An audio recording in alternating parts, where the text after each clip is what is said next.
For nearly half a century, the world stood on the brink of annihilation. The Cold War was a battle of ideologies, a clash between capitalism and communism, democracy and authoritarianism. But it wasn't fought with armies on open battlefields. Instead, it unfolded in the shadows, through espionage, nuclear brinkmanship, and proxy wars. This is the story of the Cold War, a conflict that reshaped the modern world. Join us as we unravel its spies, secrets, and standoffs, and uncover how the struggle for global dominance brought humanity to the edge of destruction. The seeds of the Cold War were sown in the aftermath of World War II. Once allies against Nazi Germany, the United States and the Soviet Union quickly became adversaries. Their visions for the post-war world were irreconcilable. The US sought to promote democracy and free market capitalism, while the USSR aimed to expand its communist ideology. This ideological rift became clear as Europe was divided by the Iron Curtain, a term coined by Winston Churchill in 1946. To counter Soviet influence, the United States implemented the Truman Doctrine, pledging to support nations resisting communism. This was followed by the Marshall Plan, which provided economic aid to rebuild war-torn Europe, ensuring it remained aligned with Western ideals. Meanwhile, the Soviet Union consolidated control over Eastern Europe, creating a bloc of satellite states loyal to Moscow. One of the defining features of the Cold War was the arms race. In 1949, the Soviet Union successfully tested its first nuclear weapon, breaking the US monopoly on atomic power. This ignited a dangerous competition to build increasingly powerful weapons. By the 1950s, both superpowers possessed hydrogen bombs capable of destroying entire cities. The doctrine of mutually assured destruction, MAD, emerged, ensuring that any nuclear attack would lead to total annihilation for both sides. The Cold War was as much a war of intelligence as it was of ideologies.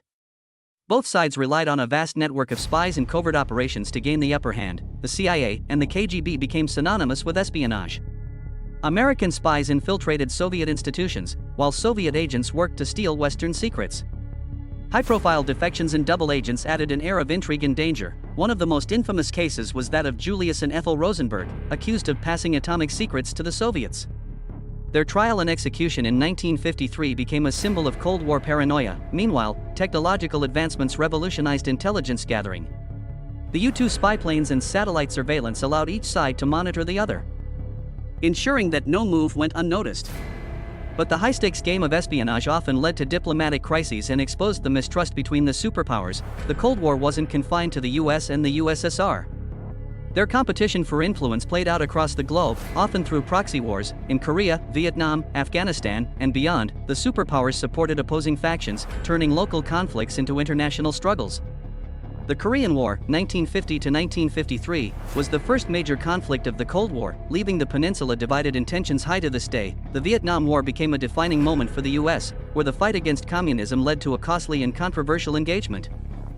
On the other hand, the Soviet invasion of Afghanistan in 1979 marked the beginning of a long and draining conflict for the USSR. These proxy wars demonstrated the Cold War's human cost, with millions of lives lost and nations left scarred by decades of intervention and violence. The Cold War wasn't just a military or political battle, it was also a cultural competition. Both sides sought to prove the superiority of their way of life, from art and music to sports and space exploration. The space race became a key battleground. The Soviet Union struck first with the launch of Sputnik in 1957, followed by Yuri Gagarin's historic journey as the first human in space. The United States responded with the Apollo program, culminating in the moon landing of 1969, a defining Cold War victory for the West. At the same time, propaganda played a critical role. Hollywood films portrayed Soviet villains, while the USSR promoted its vision of communist utopia through state-controlled media. Each side worked tirelessly to win hearts and minds, at home and abroad. By the 1980s, cracks began to appear in the Soviet Union's facade. Economic stagnation, coupled with the costly arms race and military interventions, strained the communist state. The Cold War was a period of unparalleled tension and transformation. It was a time of fear and innovation, of division and progress. Though the Cold War has ended, its lessons remain relevant. It teaches us about the dangers of unchecked rivalry, the value of diplomacy, and the resilience of human hope in the face of existential threats. Thank you for joining us on this journey through history. If you enjoyed this video, don't forget to like, subscribe, and share your thoughts in the comments. What do you think was the most defining moment of the Cold War? Let's continue the conversation. In 1985, Mikhail Gorbachev came to power, introducing reforms like glasnost, openness, and perestroika, restructuring, in an effort to revitalize the USSR. These changes inadvertently weakened the Soviet grip on Eastern Europe. In 1989, the Berlin Wall fell, symbolizing the collapse of communist regimes across the Eastern Bloc. By 1991, the Soviet Union itself dissolved, bringing an end to the Cold War. The United States emerged as the sole superpower, but the legacy of the Cold War continues to shape global politics, from NATO's role to Russia's ambitions.